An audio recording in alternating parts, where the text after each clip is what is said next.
बहुत पुराने जमाने की बात है। एक शहर था बेबीलोन, जहाँ का बादशाह निम्रोड था। वो बहुत घमंडी था और अपने आप को खुदा कहता था। लोग भी पत्थर और लकड़ी के बुतों, मूर्तियों की पूजा करते थे। हर घर में एक एक बुत रखा जाता था। लोग उन्हें सजाते, खाना रखते और सजदा करते थे। लेकिन उस शहर में एक बच्चा था, इब्राहिम अलैहिस्सलाम। वो बहुत होशियार, सच्चे और सोचने वाले इंसान थे। बचपन से ही उन्हें यह बात खटकती थी कि ये बुत जो इंसान के हाथों से बनाए गए हैं, कैसे किसी को नुकसान या फायदा पहुंचा सकते हैं। इस सच्चे रब की तलाश। एक रात उन्होंने आसमान की तरफ देखा। एक चमकता हुआ सितारा दिखाई दिया। उन्होंने कहा, यह मेरा रब है। लेकिन जब सितारा डूब गया तो बोले, मैं ऐसे को पसंद नहीं करता जो गायब हो जाए। फिर उन्होंने चांद देखा, वो और ज्यादा चमकदार था तो बोले, ये मेरा रब होगा। लेकिन जब वो भी गायब हो गया तो कहा, अगर मेरा रब मुझे हिदायत नहीं देगा तो मैं गुमराह हो जाऊंगा। सुबह हुई, सूरज निकला, वो बहुत तेज था। उन्होंने कहा, यह मेरा रब होगा क्योंकि यह सबसे बड़ा है। लेकिन जब शाम हुई और सूरज भी डूब गया तो उन्होंने कहा, मैं हर उस चीज से दूर हूँ जिसे तुम पूजते हो। मेरा रब तो वही है जिसने आसमान और जमीन बनाई है।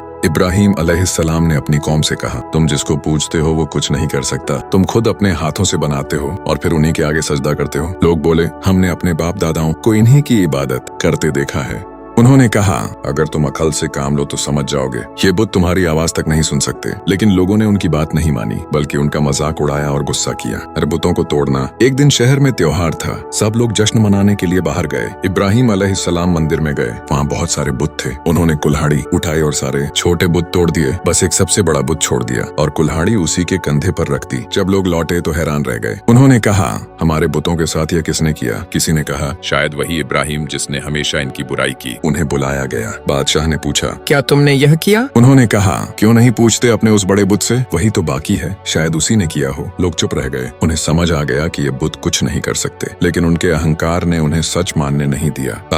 आग में फेंकने का हुक्म। नमरूद बहुत गुस्सा हुआ। उसने कहा, इब्राहिम को जिंदा जला दो ताकि कोई फिर से हमारे बुतों का मजाक न उड़ाए। उन्होंने बहुत बड़ी आग जलवाई, इतनी बड़ी कि पक्षी भी उसके ऊपर से उड़ नहीं सकते थे। लोगों ने लकड़ियों का पहाड़ खड़ा कर दिया। फिर इब्राहिम अलैहिस्सलाम को रस्सियों से बांधा गया और एक मंजनीक कैटapult से आग में फेंक दिया गया। अल्लाह की रहमत। जैसे ही उन्हें आग में फेंका गया, अल्लाह ताला ने हुक्म दिया, ऐ आग ठंडी हो जा और इब्राहिम के लिए सलामती बन जा। कुरान सूरह अल-अंबिया। और सबके सामने आग ठंडी हो गई। वो जलाने के बजाय ठंडी हवा देने लगी। लोगों ने देखा कि इब्राहिम अलैहिस्सलाम बिल्कुल सलामत मुस्कुरा रहे हैं और तस्बीह पढ़ रहे हैं। लोग दंग रह गए। कई लोग वहीं ईमान ले आए क्योंकि उन्होंने अपनी आंखों से अल्लाह का करिश्मा देखा था। सच्चाई पर डटे रहो, चाहे पूरी दुनिया खिलाफ क्यों न हो। अल्लाह पर भरोसा, तवक्कुल रखो तो आग भी ठंडी हो जाती है। जो हक की राह पर चलता है, अल्लाह उसके लिए हर मुश्किल को आसान बना देता है। मैसेज। जब दुनिया जलाने पर आमादा होती है, तब अल्लाह ठंडक बख्श देता है।